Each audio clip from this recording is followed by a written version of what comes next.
આજની વાર્તા મા એ સંતાનોના દુઃખોને જમા કરવાની એક બેંક છે. મિત્રો, આપણે જાણીએ છીએ કે સંતાનો પોતાના જે દુઃખો હોય છે એ હંમેશા માની પાસે રજૂ કરે છે, અને માની પાસે જ્યારે રજૂ કરે છે ત્યારે એને શાંતિ થાય છે અને સાથોસાથ સામે પ્રેમ પણ મળે છે. આ મુદ્દાને સમજાવવા માટે મારે એક વાર્તા લેવાની છે.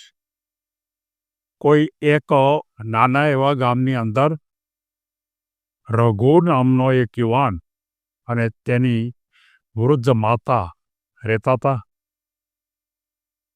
રઘુને પિતાનું અવસાન થઈ ગયું હતું, એટલે કે ઘરમાં માત્ર માતા અને પુત્ર બંને જ હતા.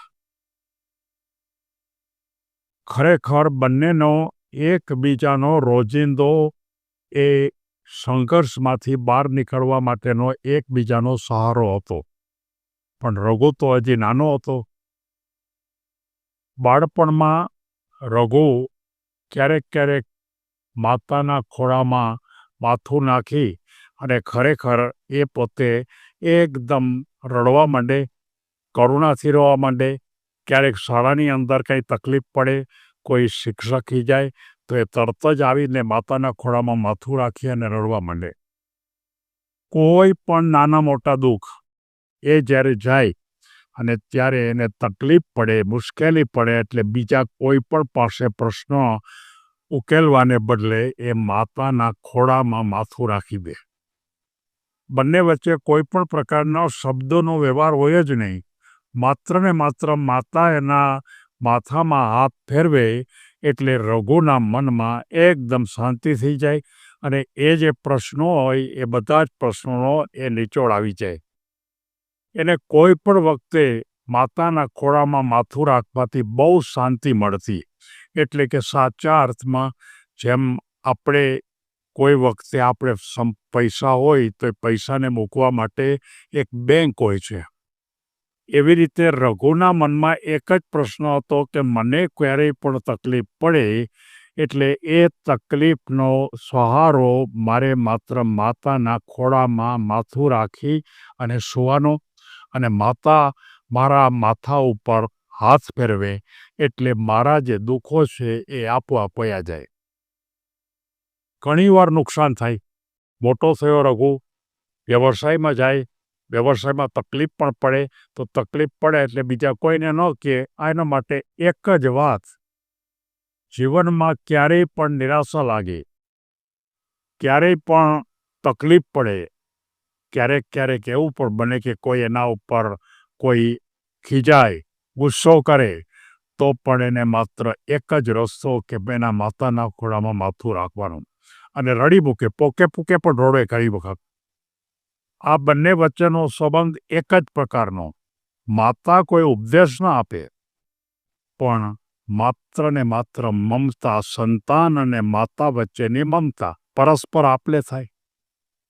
ઘણી વખત આપણને એમ કહેવામાં આવે છે કે મોટિવેશનલ માણસો હોય એની પાસે તમે વાતની રજૂઆત કરો, તમારા પ્રશ્નો, તો તમને સમજાવે, વાતો કરે, વાર્તાઓ કરે. એના કરતાં આ માતા પાસે કાંઈ કરવાનું જ નહીં, માત્ર ને માત્ર એના ખોળામાં માથું રાખી દેવું, અને એની માતા એના માથા ઉપર હાથ ફેરવે. એટલે કે જ્યારે હાથ ફેરવે ત્યારે બધાય દુઃખો એ માતા પોતાના હૃદયમાં લઈ લે, અને દીકરો એકદમ સાવ ફરી પાછો એકદમ તાકાતવાળો બની જાય. સમય જતાં આવા તો પરિસ્થિતિ બનતી જ હતી, અને એ પ્રકારે આ દુનિયામાં દરેક માણસ માટે, માણસ મોટો હોય કે નાનો હોય, પણ એના જે દુઃખો છે એ દુઃખોને ખરેખર જો તમારે જમા ક્યાંય કરાવવા હોય તો એને માટે માત્ર એક જ સ્થળ કુદરતે આપ્યું છે, અને એ માતાનો ખોળો. પણ સંતાનોએ બીજી એક વાત જાણવી જરૂરી છે કે જીવનભર જ્યારે માતાએ પોતે બેંક તરીકે કામ કર્યું છે અને દુઃખો એને સંઘર્યા છે, પોતાનામાં ગમે તેટલા દીકરાના દુઃખો હોય તો પણ એ પચાવી જાય અને માત્ર ને માત્ર એને પ્રેમ આપે. આ જે પ્રવાહ હતો એ પ્રવાહ હવે થોડા વખત પછી જ્યારે માતા વૃદ્ધ બને છે ત્યારે દીકરાના મનમાં પ્રશ્ન થાય છે કે હવે મારી માતા ચાલી શકતી નથી. એને મુશ્કેલી પડે છે અને એને એકલાપણું લાગે છે. ત્યારે ખરેખર એ જે રઘુ હતો એ રઘુએ નક્કી કર્યું કે માતાની એકલતાને દૂર કરવા માટે જે મને પ્રેમ એણે આપ્યો છે, જે મારા દુઃખ લઈ લીધા છે, એ હવે હું એના દુઃખ લઈ લઈશ અને હું એને જે મને પ્રેમ આપ્યો છે એ પ્રેમ હું એને પાછો આપીશ. અને આ રીતે એણે પોતે શરૂઆત કરી, માતાની કાળજી લેવાની શરૂઆત કરી અને નાની નાની માતાની ઈચ્છાઓ પણ પૂરી કરતો થઈ ગયો. જીવનભર જેણે પ્રેમ મેળવ્યો તે એને પાછો આપવા માટેનો સમય થઈ ગયો. જેમ બેંકની અંદર કોઈ પણ વસ્તુ તમે જમા કરાવો તો એ તમારે પાછું તમે લઈ શકો. એટલે કે પોતાના દુઃખો માતાને જ્યારે આપ્યા હતા તો હવે માતા પાસે જે દુઃખો છે એ ખરેખર સંતાને લઈ લેવા જોઈએ. અને મા અને સંતાનના દુઃખોનો બેંક એ પ્રેમનો ખજાનો છે. એટલે કે દુઃખો લઈ લેવા, પ્રેમ આપવો.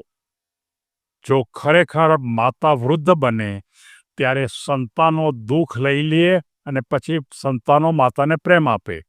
એટલે આ સંતાનોની જવાબદારી છે.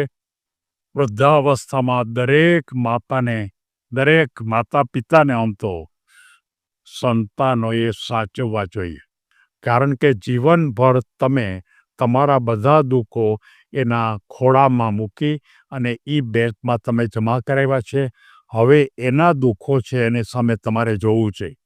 એટલે ખરેખર એક ચક્ર જ છે. અને આ ચક્રને ખરેખર જે સમજે છે અને આ ચક્ર છે એને જ્યારે સમજાય છે અને આ ચક્રને જ્યારે પૂર્ણતાથી પોતે ખરેખર વર્તે છે ત્યારે સમજવાનું કે ઘરની અંદર સાચા અર્થમાં સ્વર્ગ રચાય છે.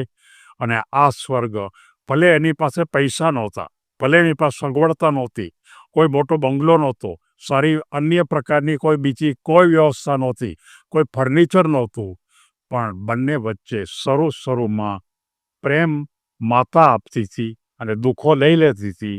ત્યાર પછી દુઃખો સંતાનો લઈ લે અને પ્રેમ છે એને આપવાનો પ્રયત્ન કરે. સૌ કોઈ સંતાનોને મારે એમ કહેવું છે કે માતા તો આ પ્રકારનું કાર્ય દરેક માટે કરે છે, પણ સંતાનો એને જ્યારે માતા વૃદ્ધ બને છે ત્યારે ખરેખર 100% કરતા નથી. અને એ 100% કરે એ સમજાવવા માટે મેં આ એક બહુ એકદમ મનનીય અને એકદમ કરુણાસભર વાર્તા મેં તમને રજૂ કરી. આપ પણ આને માટે ગંભીરતાથી વિચારો. સૌને ધન્યવાદ.